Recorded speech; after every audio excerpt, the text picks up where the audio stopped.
Morning students, स्वागत है आपका हमारा YouTube channel Pintu sir HMS classes में। जैसा कि हम आपको इसकी पिछले क्लास में वर्ण के बारे में पूरा हम डिफिनेशन आपको बता चुके थे और उसके भेद सहित बता चुके थे।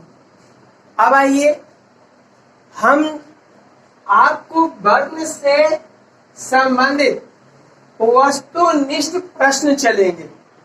आपको एग्जाम में वर्ण से संबंधित जो वस्तुनिष्ठ प्रश्न देते हैं वो सारा का सारा हम वस्तुनिष्ठ प्रश्न जो है यहाँ पर हम आपको आज बताने जा रहे हैं। और ये जो वर्ण का जो वस्तुनिष्ठ प्रश्न जो है ये आपको चाहे 9th हो, 11th हो या 12th हो या 10th हो, ये हर क्लास में आपको क्या करता है, काम देता है। तो आइए देखिए, हम वर्ण से संबंधित सबसे पहले अब चलेंगे हम लोग कि वर्णों के कुल संख्या होते, यानी जो वर्ण होता है वह कितने वर्ण होते हैं कुल पूछ रहा। तो वर्णों के कुल संख्या जो है वो 52 होता है। वर्णों की कुल संख्या कितना होता है, 52। फिर पूछ रहा है कि वर्ण को मुख्यतः बांटा गया, यानी वर्ण को मुख्यतः कितने भाग में बांटा गया। तो आंसर में हम लोग लिखेंगे 2। हम लोग सभी जानते हैं स्वर वर्ण और व्यंजन वर्ण।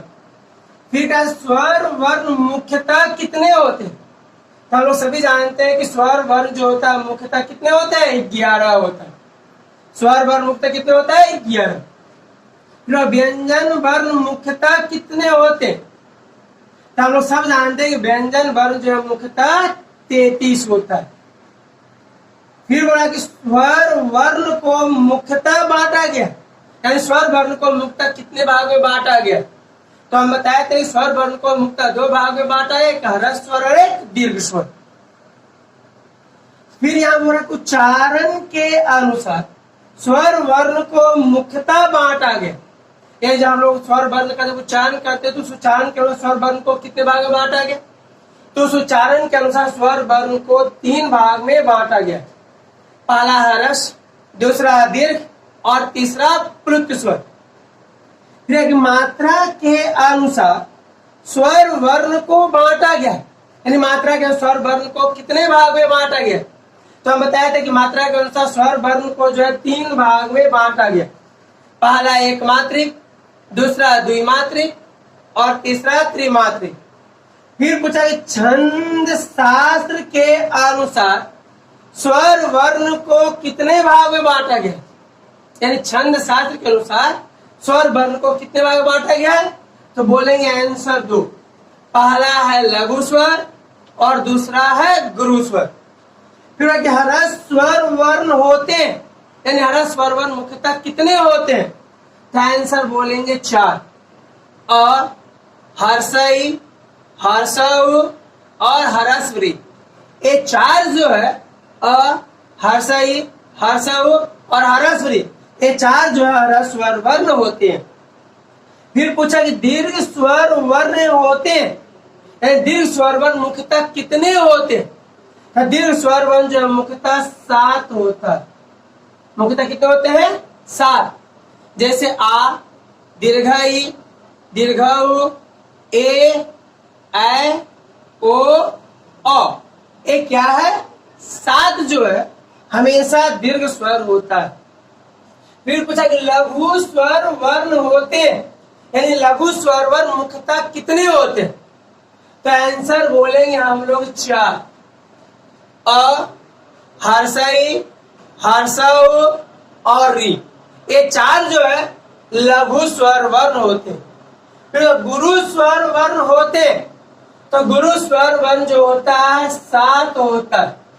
जैसे आ, दीर्घई, दीर्घऊ, ए, ओ, औ, ये 7 जो है आपका गुरु स्वर वर्ण होते हैं। फिर एकमात्रिक स्वर वर्ण होते हैं, एक मात्रिक स्वर वर्ण हमेशा 4 होते हैं, यानी जिसमें एक मात्रा हो उसी को एक मात्रिक कहेंगे। जैसे आपका हो गया अ, हर्षई, हर्षऊ और ये एक मात्रिक स्वर है। फिर द्विमात्रिक स्वर वर्ण होते हैं, तो द्विमात्रिक जो होता है हमेशा सात होता है।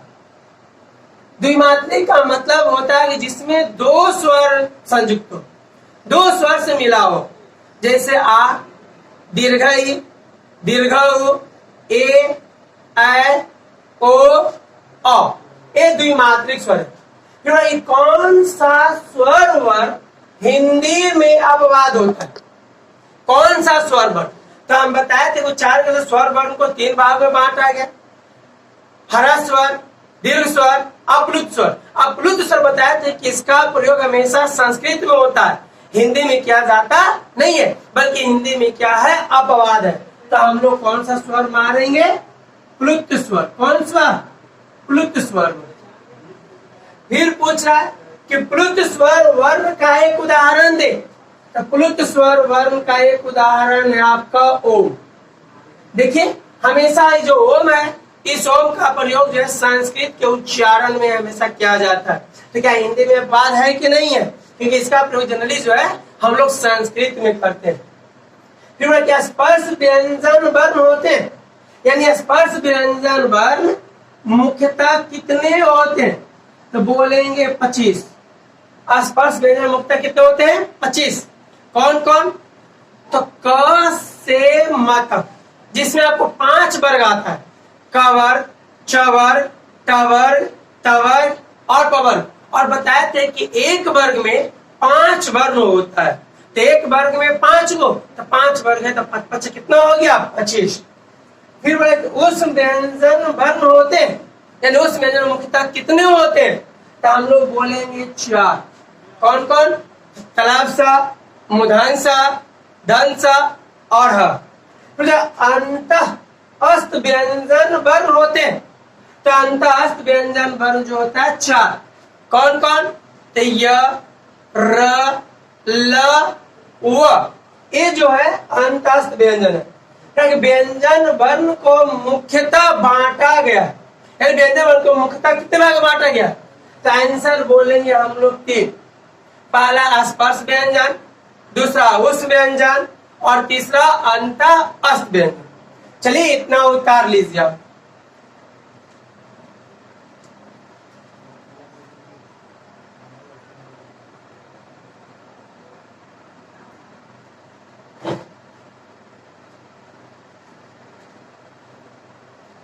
चलिए उतार लेंगे। अगला देखिए, करा कि नाद के अनुसार व्यंजन वर्ण होते हैं। यानी कहने का मतलब कि नाद के अनुसार व्यंजन वर्ण होते हैं। नाद के अनुसार व्यंजन वर्ण कितने होते हैं, इसका ये पूछा कि नाद के अनुसार। तो नाद के अनुसार व्यंजन वर्ण जो होता है कितना होता है? 33। जब व्यंजन वर्ण 33 होता है तो नाद के अनुसार व्यंजन कितने होते हैं? 33। फिर श्वास या वायु प्रेक्ष के अनुसार व्यंजन वर्ण कितने होते हैं? तो कहेंगे 33। फिर बोला कि घोष व्यंजन वर्ण मुख्यतः होते हैं। घोष व्यंजन वर्ण, तो घोष व्यंजन वर्ण जो होता है प्रत्येक वर्ग, जैसे वर्ग आपको बता दे 5 को, कवर, चवर, टवर, टवर, पवर, पांचों वर्ग का, पांचों जो वर्ग है उसका तीसरा, चौथा और 5वां घोष होता है। तो एक वर्ग में 3 वर्ग, तो 5 वर्ग, तो पंक्ति कितना? 15। और साथ ही साथ य, र, ल और व, ह, ये भी 5 जो होता है घोष व्यंजन होता है। तो कितना हो गया? घोष व्यंजन वर्ण कितने होते हैं? 20। क्या अघोष व्यंजन वर्ण मुख्यतः कितने होते हैं? तो अघोष व्यंजन प्रत्येक वर्ग का जो है पहला और दूसरा जो होता है अघोष होता है। और तलब सा, मूर्धन्य सा, दंत सा, एक वर्ग में 2 गो, तो 5 में कितना हो गया? 10 गो, और 3 गो उधर, तो कितना हो गया? 13 गो। तो देखिए, तो नाद के अनुसार व्यंजन वर्ण को 2 भाग में, घोष और अघोष। तो नाद और व्यंजन 33, देखिए घोष के अनुसार 20 और अघोष के अनुसार 13, तो 20 और 13 कितना हो गया? 33। क्लियर है? अब करा कि अल्प प्राण व्यंजन वर्ण मुख्यतः कितने होते हैं? तो अल्प प्राण बताए थे कि जिसमें कम श्वास है, और प्रत्येक वर्ग का पहला, तीसरा और पांचवा ऐसा वर्ण है जिसमें हमेशा उच्चारण करने पर कम सांस निकलता है।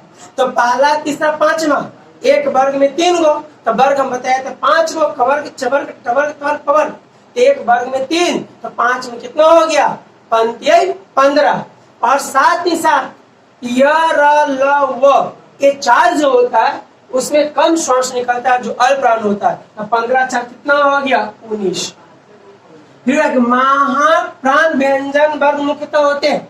तो महाप्राण जिसमें ज्यादा वायु निकले, अधिक हवा निकलेगा। तो प्रत्येक वर्ग का दूसरा और चौथा जो होता है वह ऐसा वर्ण होता है जिसका उच्चारण करने पर मुंह से अधिक वायु निकलता है। तो प्रत्येक वर्ग में 2 वर्ग, दूसरा और चौथा, तो 5 वर्ग है, 5 वर्ग है, तो पांचों में कितना हो गया, 5 दूनी 10, और फिर हो गया तलब, सम, दंसा, दंसा और हा, तो 10 सर कितना हो गया, 14। तो देखिए तो 19 और 14 कितना हो गया, 33। बता रहे वायु प्रेज के व्यंजन उनको 2 भाग में, अल्प प्राण और महाप्राण। अब आयोग बा होते हैं, आयोग बा 2 होते हैं, एक अनुस्वार और एक विसर्ग। आयोग बा कितने होते हैं, 2, अनुस्वार और विसर्ग। वर्णों के समूह को क्या कहते हैं, वर्णों के समूह को क्या कहते हैं, तो वर्णों के समूह को वर्णमाला कहते हैं। वर्णों के समूह क्या कहते हैं, वर्णमाला।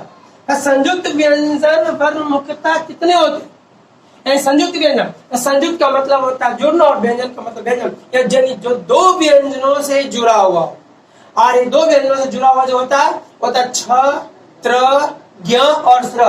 तो कितना हो गया, 4। संयुक्त व्यंजन कितना हो गया, 4। मात्राएं मुख्यतः होते हैं, मात्राएं मुख्यतः कितने होते हैं, इसकी संख्या कितनी है, तो 11। कितने हैं, सॉरी, मात्राएं कितने होते हैं, 10। मात्राएं कितने होते हैं, 10। वर्णों का उच्चारण स्थान क्या है, यानी हम लोग जितना जो वर्ण पढ़ते हैं उस सारा का सारा वर्ण जो है किस अंग से होता है, तो आंसर होगा मुंह। सारा वर्ण का उच्चारण किससे होता है, मुंह से। आपको क्वेश्चन डालेगा कि नाद के अनुसार, नाद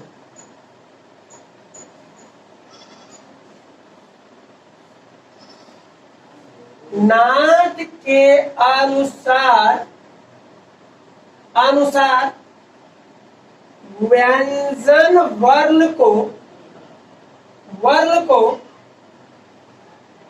बांटा गया है। यानी पूछा कि नाद के अनुसार व्यंजन वर्ण को कितने भाग में बांटा गया, तो आंसर बोलेंगे 2। बताया था ना, घोष व्यंजन और अघोष व्यंजन। अगला आपको क्वेश्चन कर सकता है कि वायु प्रेच या श्वास के अनुसार व्यंजन वर्ण को बांटा गया है।